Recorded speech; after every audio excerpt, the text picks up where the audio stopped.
people. Look who we have here today. The Susan Saiger.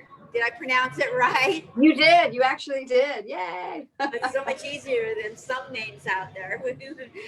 So, Facebook people, this is Comic Spot brought to you from the Las Vegas stratosphere, where you can see millions of people are winning thousands every minute. This is, yeah, that doesn't happen much anymore. But we're here live, and I'm getting free Wi-Fi, so what the heck? We're gonna have a good old time with Susan Saiger.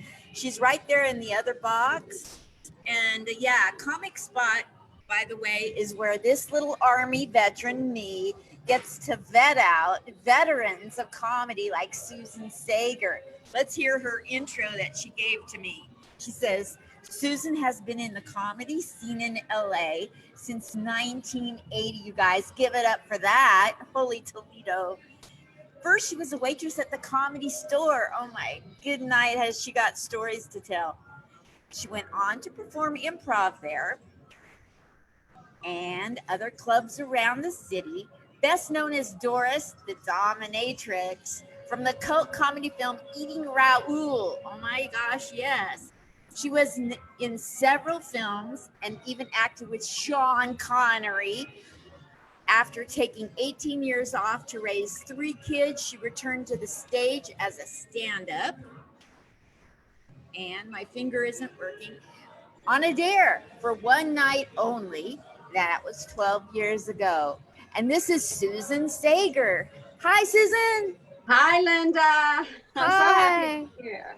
I'm so happy you're here. I finally get to see you in person-ish. Ish. I love that. This is as good as it gets right now for a lot of us, right? That's true, yeah. Talk to me about your early life. I want to go back to the roots, not these roots, your roots. We all have these roots. The roots you mean? Well, I was born a poor white child. No, I was born and raised in Miami, Florida, back in and my dad was a designer on Design Row in Miami Beach. So it was like Mad Men, in our house. That was kind of the vibe. He was a furniture designer and went to school with Andy Warhol. And so my mom and dad were good friends with Andy, back in Pittsburgh and stuff. So I was raised around a lot of artists and kind of beatniks, if anybody remembers that word. So I grew up just with in an artist kind of environment. My brother's a musician.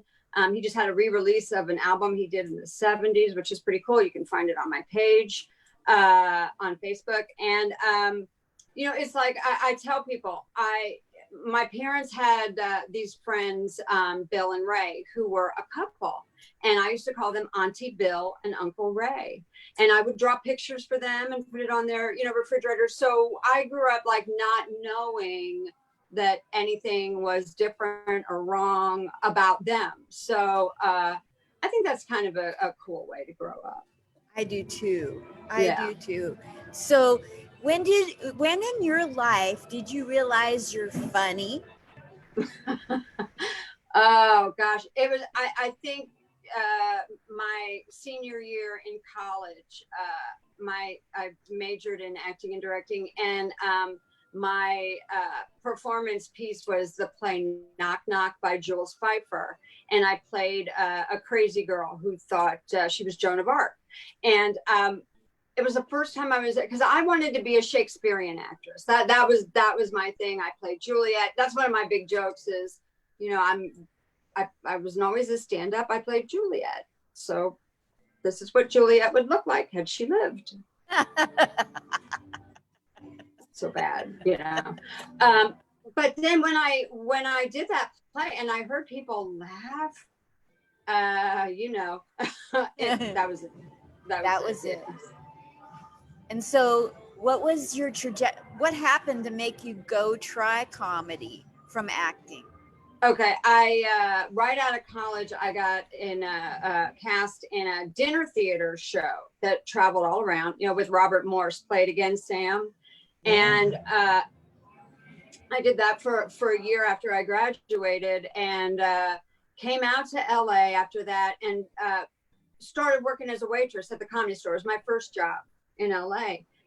I saw everybody, and it was such an education, like Andrew Dice Clay was Andy Clay, and he was an open micer, and Sam Kennison. It was the days that everything was really bustling there, and it was like in the 80s, you said? It was, yeah. I started the summer of '79, right after the comedy strike, when Steve Lebetkin, committed suicide into the parking lot at the Comedy Store. So it was kind of a strange, vibe. People were healing from that. I came in as a waitress, and I got to see Pryor. I got to see Billy Crystal, and Pryor was probably the biggest, thrill.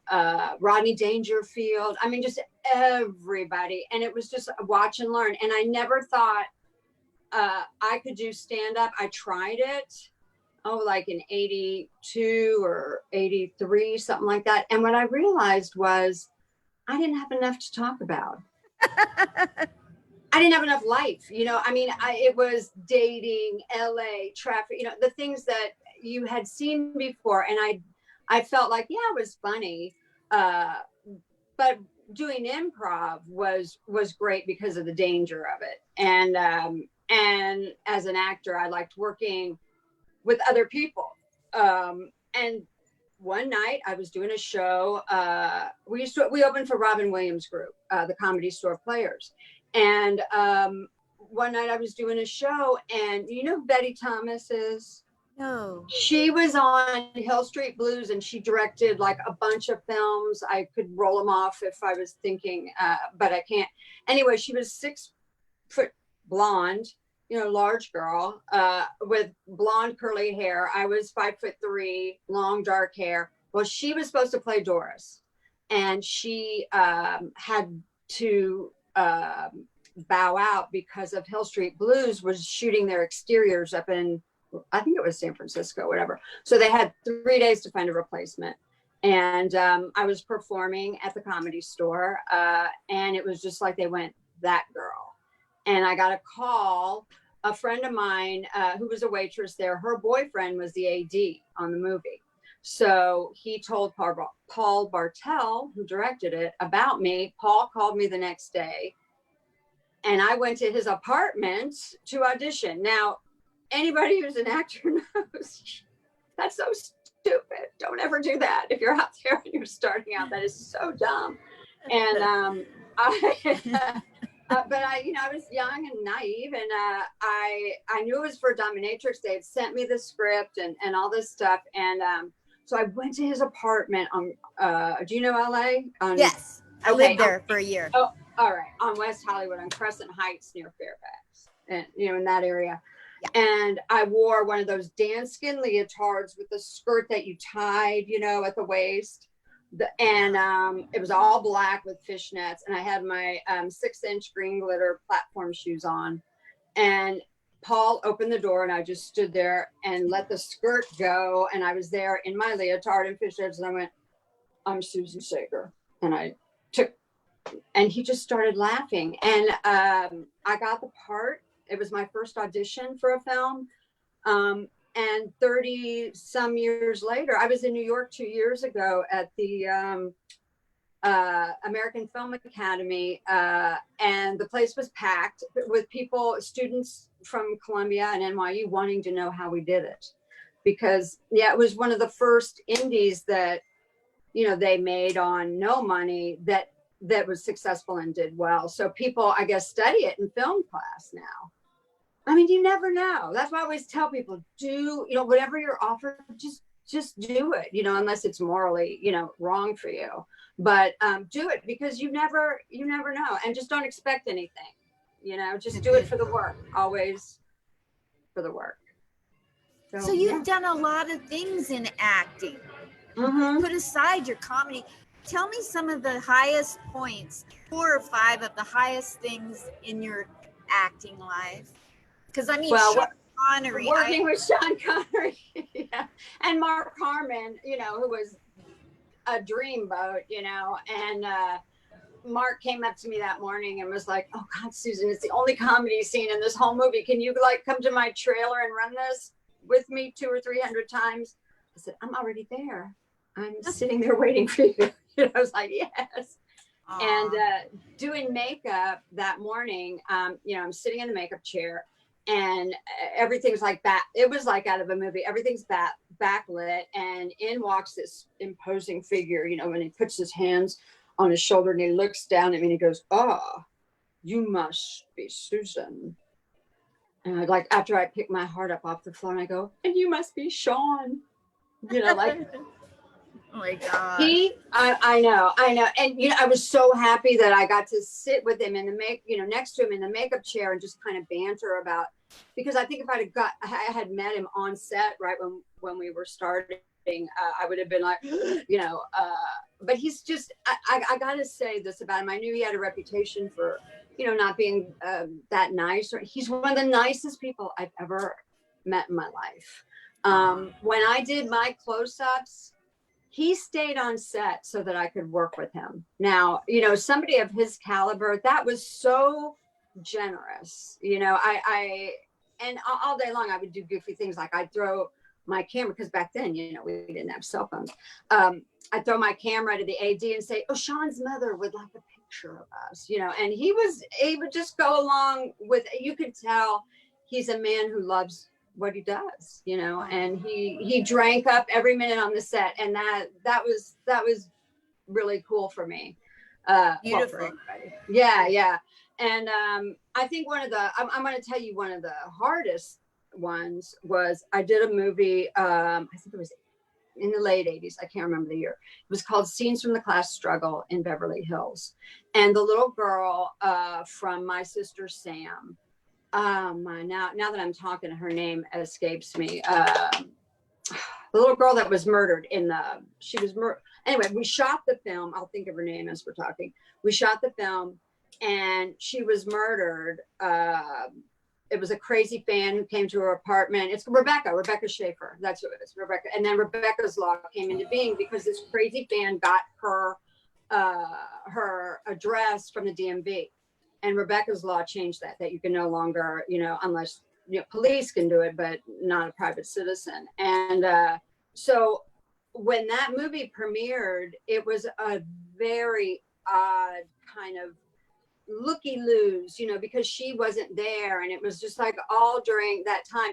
And that was really the time I went, you know what, this fame thing's not all it's cracked up to be. You know, it put such a hard reality on, you know, because I used to get crazy shit. I played the dominatrix, you know, somebody found my address, and I would get fan mail at home. Here's 3x5 index cards. Please send kiss prints. I'm not doing that. You know, and it was just like, well, how they get you just don't know, you know, and that to me was like, I mean, it always has been about the work, and it still is, and it's that way with stand-up.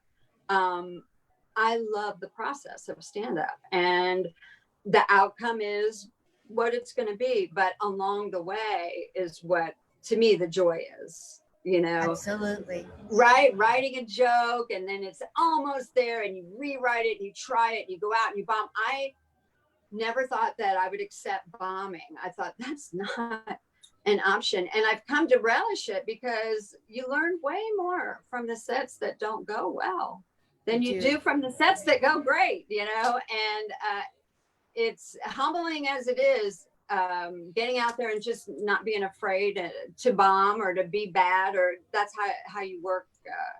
You know, you work like that 10,000 hours. I believe that's true. You've got to just keep, you know, at it. Yes. One of the mysteries in comedy that I love hearing comedians like yourself, who are veterans, explain or try to, is what is reading a room. Everybody throws it out. It's the biggest like mystery. It's like trying to find a rainbow. It moves when you come. Like, what I try to read a room, and I'm sitting there going, I've been in rooms where I knew I could kill if I got on stage, and I've been in rooms where I thought there isn't anything I could say to make this group laugh. but I don't know what reading a room really is. It's hit and miss for me. Well, I'm not complaining. I just want it broken down by somebody. Yeah, that's a great question, because I mean, I do stand in the back before I go on and see what they're laughing at before me, and I also demographically, Yes. like I do a joke about it's a political joke, and I wouldn't do that joke. You can't do politics in Vegas. I mean, we were told flat out, no politics in Vegas, not since Trump was president. Before that, it was anything, it was open. There wasn't all this hostility, but so I don't talk about that kind of stuff.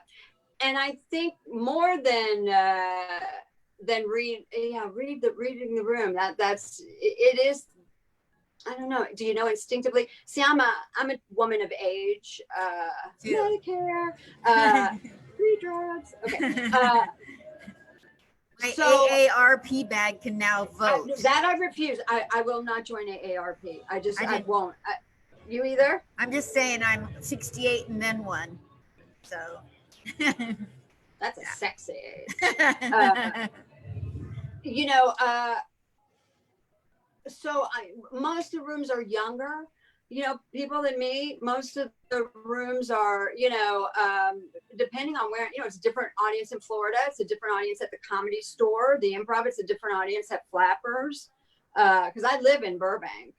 It's like straight out of Burbank. Woo. It's more like, I think funny is universal, and funny doesn't have an age or a demographic really. Funny's funny. And I'll tell you the one, I took one comedy class in my time, early in the 80s when I did it for the first time. And Jolene Grippo taught it. And she said, here's your 4 things you need to know before you start writing. Who are you? What are you trying to say? How do you want to be perceived? And is what you're saying universal? And she said, and once you know those 4 things, then start writing. And so I've always kind of, especially the universal part, like I'm a grandma now, Woo! Have you seen pictures of her? I plaster them all over the place. So darling. Charlie Jean, she's so cute. And I'm a mom, and everybody's had a mom. So I try to relate, like I'm the cool mom. I'm the mom you wish you had, who smoked pot. And but of course, my kids didn't know it until, they were of age. But, it's just, that's the one thing I was talking to with the older comics is the thing. You have to, funny is funny, and it shouldn't matter, which is why I love stand-up. It doesn't matter what you look like or how much makeup you have on. It's it's about how well you relate. And I always try to act like they're in on my secret, whatever it is. You're in on it. You're in my living room. We're sitting. We're just talking. There's nobody else here. Exactly. And that, because I've heard you ask other comics about Zoom and this era. I'll tell you, being an actor has really helped me with that, because at first I was like, I'm not doing that. It's not live comedy. That's our, all of us addicts are waiting for that, that laugh. That's what we're all addicted to, right? But I'm finding a way. And so what I decided to do was make it a challenge. It's the next hurdle, to overcome. It's in a way going, it's kind of a mishmash to me of stand-up and acting. It's like, because if I stand there, like a lot of stand-ups will just like, I need to stand up, I'm going to hold my mic. I think that's just not my way. I just think I'm in my house. Well, right now I'm in the rose garden of God, what's it called? The Huntington Rose Garden. I decided to make that my background. Then I don't have to clean my house before I do one of these things. So great. I just think that I'm just talking to you, just like you and I are talking now. That's how I'm doing stand up on Zoom, because to be big. You know, I can't walk around. You know, sometimes I'll point and go, "Oh, I see you doing that," or, you know, like to try to, you know, bring it in a little bit. But it is so different to do comedy on Zoom, don't you think? Yes, and I think the real veterans of comedy, like yourself, Stephen Pearl, you know, the Robin Williams type of people that have been around in the comedy business, they're having a hard time making the transition because of the lack of the instant, you know, real people in the audience that they get their energy from. And Right. you know, like for me, it's not difficult to do this because like I can talk and throw funny stuff out while you and I are talking. So in my head, when I'm doing a Zoom show, it's no different. I'm just talking, and once in a while I throw something out funny. Right. But it's really hard for the veterans that are, well, so used to the audience loving them. I'm not so used to the people loving me. It's no Yeah, big it's deal. that feedback. But here's the biggest advantage. I did a show last night and I got my notes right here. Is that an I advantage? don't have to worry about those senior moments of forgetting. Yes, you have your notes right on your computer screen. Nobody knows. Nobody knows. Nobody knows. I used to like in live, you know, shows, you know, pre-COVID. I don't know what the heck do we call it anyway? You know, I would like if I forgot where I was, or, you know, because sometimes I'll hear a laugh where I don't expect it, and then, you know, my mind just, everything goes. I'll just zero in on somebody in the audience and go something like, "You are so hot," that I forgot what I was going to say next. You know, blame it on somebody, and then I'll find, you know, eventually find my way back, or just move it on to somewhere else. I started comedy after having a brain injury. In 1996, I got hit by a drunk driver. Whoa. And I tried for like 5.5 years to do comedy without notes. And it's just been the last 6 months, you know, into all the beginning of year 6 that I can remember my lines after trying and trying and trying.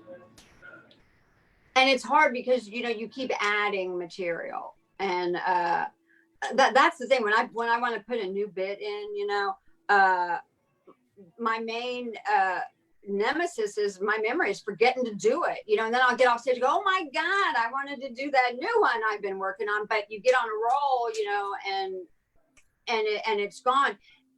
Also, you have to, I think, just personal opinion for me, when I was really resisting this, you know, doing things on Zoom, because, you know, it's comedy is tragedy plus time, right? Well, we're still in it, you know, where's the plus time? But how do you comment or do your material? It's an elephant in the room if you don't mention it. So it took me a while to find the funny to be able to talk about it, you know. Yes. And I'm one of those people. I didn't have the luxury of sequestering at home. I've had to work through this whole, I've been working my day job, which is tax consultant. What? Yes. Left brain, right brain, left brain, right brain. I know I don't talk about it because it's not like cool or sexy or anything like that. But I, you know, so we're essential, you know, people needed to file taxes, you know, and do all this stuff. And I'm finally sort of done, at least for the next, till the beginning of September, when corporate stuff, extensions and stuff have to be done. And, but I don't know. So now that I'm home, I'm really enjoying being home.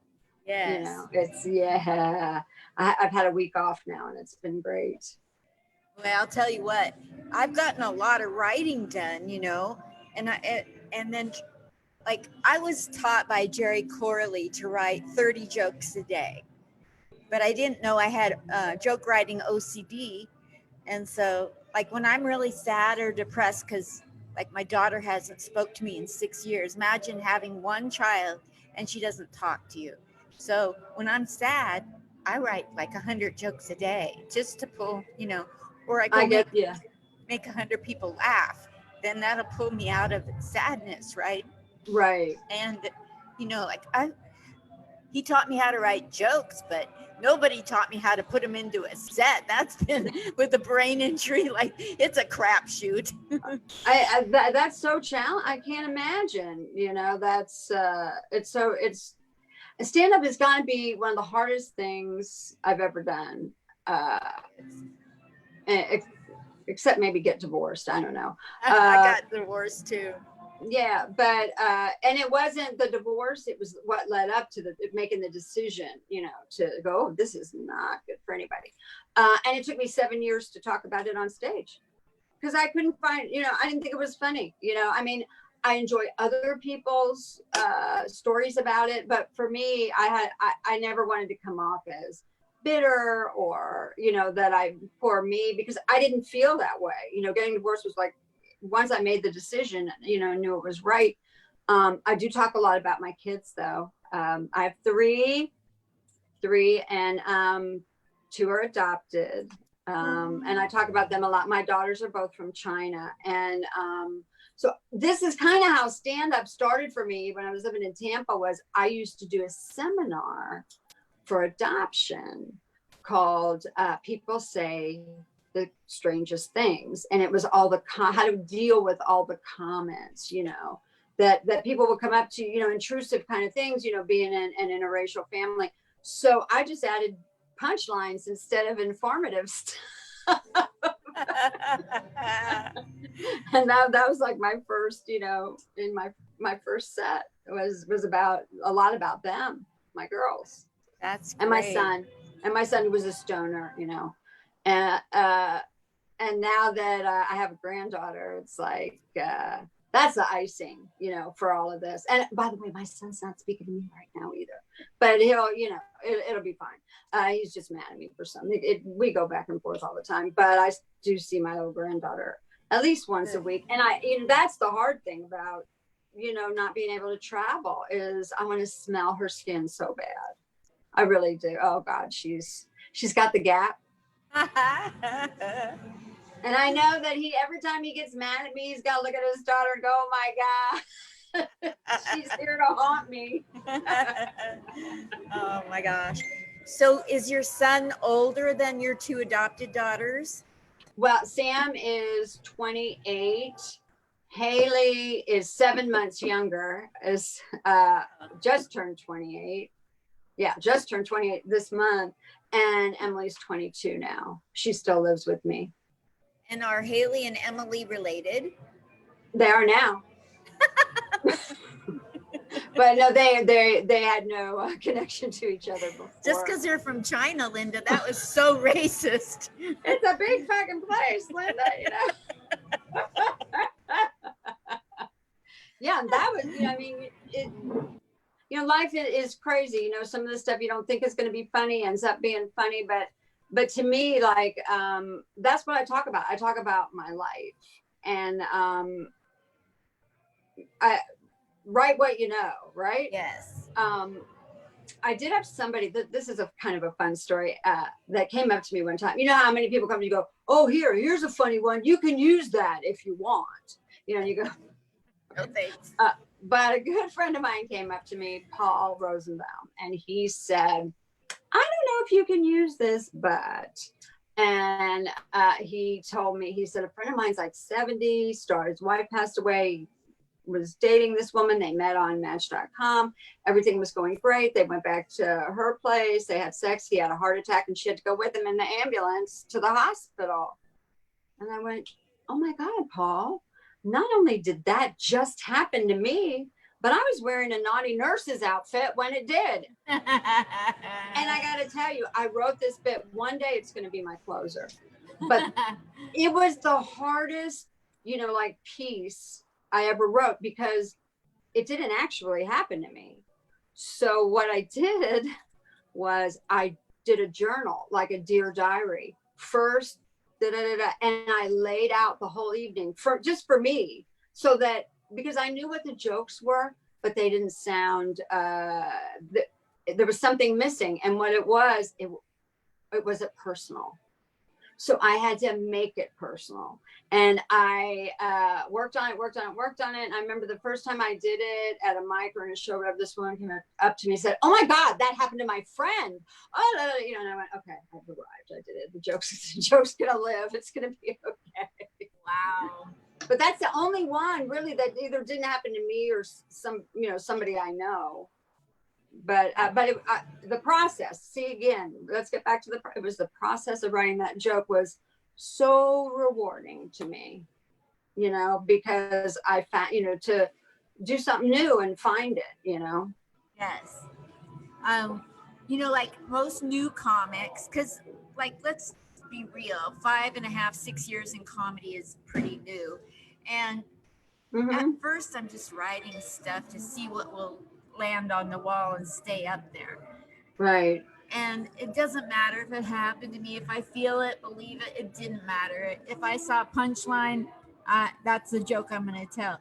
And then, do you know who Paul Lyons is in Philly? I know the name. New York, Philly, in the same era that you came out of early on, a veteran of comedy. And one night I did a graduation show for a class in Pennsylvania, and he said, "Have you ever thought about what it is to be authentic?" So I went and looked it up because no, I had no clue. That's a great joke. No, so I had to look it up. So I went home and read about it, and then I cried for 2 weeks, and then I got up to decide to write from the authentic point of view. And ever since I've been talking about things I'm really connected to and really feel, it's kind of like when you're really authentic and in the moment, and people know that they can feel that ring of truth, and that's very connected to acting, is being in the moment and working off what's happening right this minute and having those feelings, And I'm back to acting. I've done a couple of web series. I just got cast in a film, but I'm not even gonna say anything about it because it's COVID and it's, like I'll announce it when I sign on the dotted line. If they ever make it, it's a miracle, but it's something I'd really love to do. But I have 2 web series out. The Doll, I was nominated for Outstanding Supporting Actress in a Comedy from LA Web Fest. I did not win, but congratulations on the nom. That's the thing. I flew my kids out to LA. They had the premiere at, Sony Pictures, and my 3 kids were my date on the red carpet. And that was like a bucket list moment like no other. Because, how many times in your life can you say, kids, this is something mom did and you can, be proud of me. Yes. So that was one of them, and then there's another. Oh, and then the Tonopah Five is coming out, I don't know, soon. And that was weird because we weren't allowed to talk about it because the 2 people that star in it were Nickelodeon stars, and they're having a reboot of something they're doing. So everything's being, timed or whatever to all come out. But I play a 60-year-old hooker, and that is my dream role right there. But here's the thing. We're in Tonopah, Nevada. Do you know where? Have you ever been there? Yes. God. And one of my lines was, "I'm the goddamn goddess of Tonopah," and I'm like, "This is a hellhole. What is she saying, and why is she saying it?" So the day we got there, I just put on my sneakers and took off walking. And I walked all up and down, looked at different houses to pick out which one, I would have lived in, and And then I turned a corner and I saw the most spectacular view, blue skies with white puffy clouds and, snow-capped mountains. And I just screamed at the top of my lungs, "I'm the goddamn goddess of Tonopah." So I found it, but that's kind of how I work. Like you say, it was an organic thing, that made me understand it. Cause I don't know how I would have made that line believable, if I hadn't done my own work on it, like that. And for stand-up, it's the same in a lot. They're so completely different, but like the authenticity, which I can't even pronounce, is like you said, it's how has all your acting helped you on stage? Because some comedians that are new get so wrapped up in comedy they have no improv or acting ability, and others are so strong in acting and improv and very little comedy. It's just there's got to be a balance. But how's that helped you? Well, especially I started out in theater, so I'm comfortable on stage, right off the bat. That I think that was a huge help. And also in connecting, instead of the person, I'm talking to on screen or behind the camera, it's the connection that I have or that we create, between myself and the members of the audience. So, I mean, and when I first started doing stand-up, I'll be honest, it wasn't stand-up. It was a monologue, because it was me reciting stuff I wrote because I really didn't. I mean, and although I'd seen it for years and years and I'd done it before, it took, I don't know, I felt like I wasn't a newbie anymore after 10 years. So that's what they say, 10 years. When I hit 9 years, like, I'm a senior, whoa, hit party. It's I'm loving it, and I thought I really thought that it was with the virus and clubs shutting down, and of course I'm worried about Margaret and Joe and what are they doing, and but with Zoom it just gave me another kind of purpose. It's just like another, like, to try to overcome it and be decent and give people a laugh. I mean, everybody's stuck home now. And if you can turn on, a Zoom thing and brighten somebody's day, then even though I'm not seeing it, exactly. I am doing the Burbank Comedy Festival on Zoom. That it begins August 13th, I believe, Wednesday, August 13th. It might begin 2 days before. But this is my third year doing it. I just love those people over there. But August 13th is my stand-up anniversary. So I'll be a dozen years in to stand up, per se, on August 13th. And my first Zoom show is that day. And I did the Riot Girl, the Laugh Festival, Riot Girl Laugh Festival from Dow Comedy Studio, and Bobby Oliver, who's fantastic. And she gave me a big tip that really helped. Because in the women's forum that we had and stuff, I'm like, timing. I don't know anything about timing in this Zoom world. I'm not getting, she said, take twice as long a pause as you normally would. And boy, was she right. Because it takes longer this way for the information to get in, for them to have a chance to react. So now I don't go as fast to the next thing or line so that, because when you hear them laughing right there, to stop. But on Zoom, you don't know when. So she says, stop, just stop anyway, and let them catch up to you, which was great advice, really, with for doing Zoom, because it is so different. And you see, I'm sitting, I'm not standing up, I'm not holding a mic. It's, I'll be happy to hold a mic in my hand again someday, but then I'll come to Vegas and see you. You come over to Vegas and I'll see you at Bonkers. I'll go there to see you.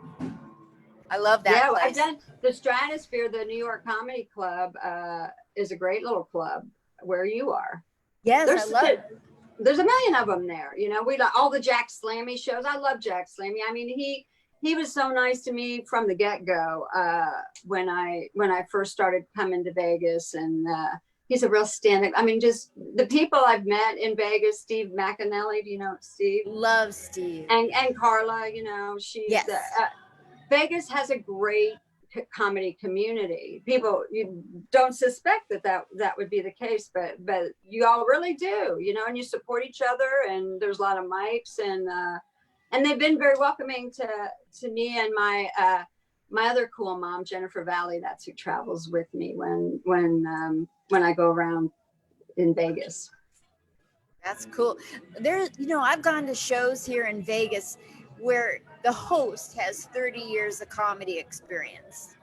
Yeah. And it's like, wow. Back where I'm from in Portland, you have a host that maybe has 3 months in the business, This is Yeah, really and that's cool. it in Tampa. 3-person show. Host, well, 4. Guest spot, feature, and headliner. That's, that's it. But in LA, it's like, every 15 minutes you get a headliner.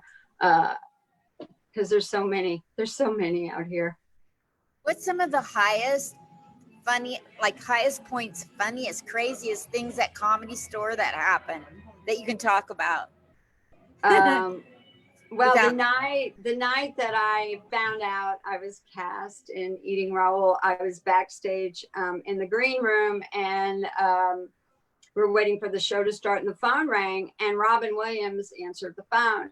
And all I heard him was jump up and down going, "She got the part, she got the part." So I found out from Robin that I was cast in in Eating Raoul. That was pretty cool. Yeah. I loved it. Oh God, I loved my time there. And and I was on West. We were at on Sunset Monday and Tuesday, and Westwood on Sunday. And then would perform, like 3 other nights of the week, little clubs and coffee houses everywhere. But no, and people were around the block, waiting to get in, I guess the biggest thing was, meeting Richard Pryor, because he's had always been one of my just absolute faves. And I was just in total awe of him. And Jimmy, JJ Walker did propose marriage to me while I was carrying a tray of drinks. Wow. I think he was doing it to everybody. I didn't take it personally, and that's sad. No, it wasn't me. He was just looking for a woman. So have you ever seen anything happen at a club that you felt like it's about to go down? Some crazy thing went awry? Yeah, I mean, I used to MC a show in Tampa at the Tampa Improv, and it's right in the heart of Ybor City, which can get pretty rowdy at night. So, there were a few times, getting heckled. And one time here, it was a book show. It was at UBG, Universal Bar and Grill, and this guy started yelling at me. I was talking, ragging about my kids, and he was just said, all of a sudden he just started yelling, "You effing B, how dare you? My girlfriend and I have been trying to have a kid. You're gonna trash talk your kids." And I said, "It's comedy, sir." Well, they had to escort him out, and the MC and another comic friend just encircled me to be sure that nothing. Chris Putro and Jay Nihilus Gallup, thank you guys, just made sure I was okay, because I've heard horrible things. People getting Tammy Pasquarelli, didn't she have a drink thrown at her and hit her in the head or something? People get crazy. Wow, but crazy. That was the worst. Yeah. And I used to handling hecklers. I used to well, there goes your BJ in the parking lot. Whatever you can say. Yeah, that's a whole thing.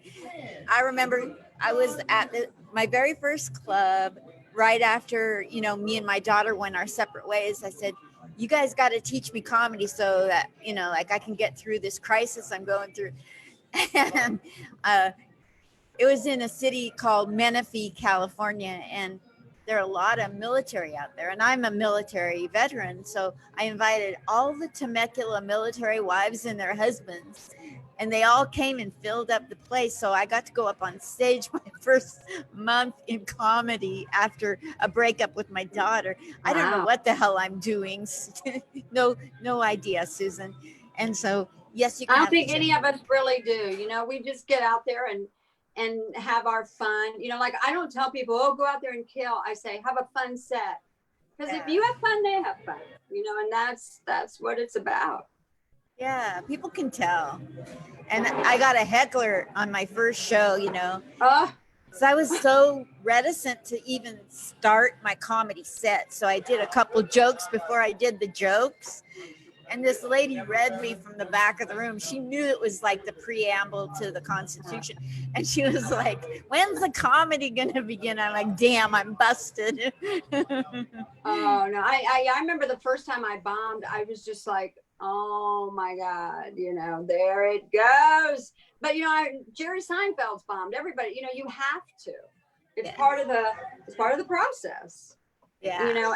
And to me, one of the fun things was I did a show. This was a long time ago. I'd maybe been in it 3 years or something. And I did an event. It was some company's Christmas party. And I was a feature, and there were 200 people in this big venue. And I performed for the 12 who were paying attention to me. Everybody else was just talking and having a good old time. That's what you deal with. You deal with the worst, situations. Even at the Comedy Store, way back in the day, because when you were new, we were the opening group. There were times there were 9 of us. There were 7 in the audience. So we'd sit on the lip of the stage and just, talk to the audience. You never know what you're going to get. Yes. What is the biggest lesson you've learned from acting and comedy that you had no idea you were going to learn, or you didn't really join in to learn it, but you learned it? Always be present. Speak from your heart, from your knowledge and your life, and connect with somebody. And if I connect with one person out there, if I make one person laugh, to me, the best thing is after a show is to have somebody go, oh my God, my mom just died. I didn't know what I was going to do. She goes, but you really made me laugh and forget about it. That's what it's all about. Here, I just want to tell you one thing real quick, because I know we're running out of time. I did a show like a week after my dog passed away. I had these 2, she was a standard poodle and a golden doodle, and they were raised together for years. Anyway, she passed away. And a week later, I went and did a show, and the girl that went on after me did 5 minutes about a dead dog. And you know what? I laughed because it was funny. And that's another thing it taught me, that there's really no subject that's taboo if it's funny.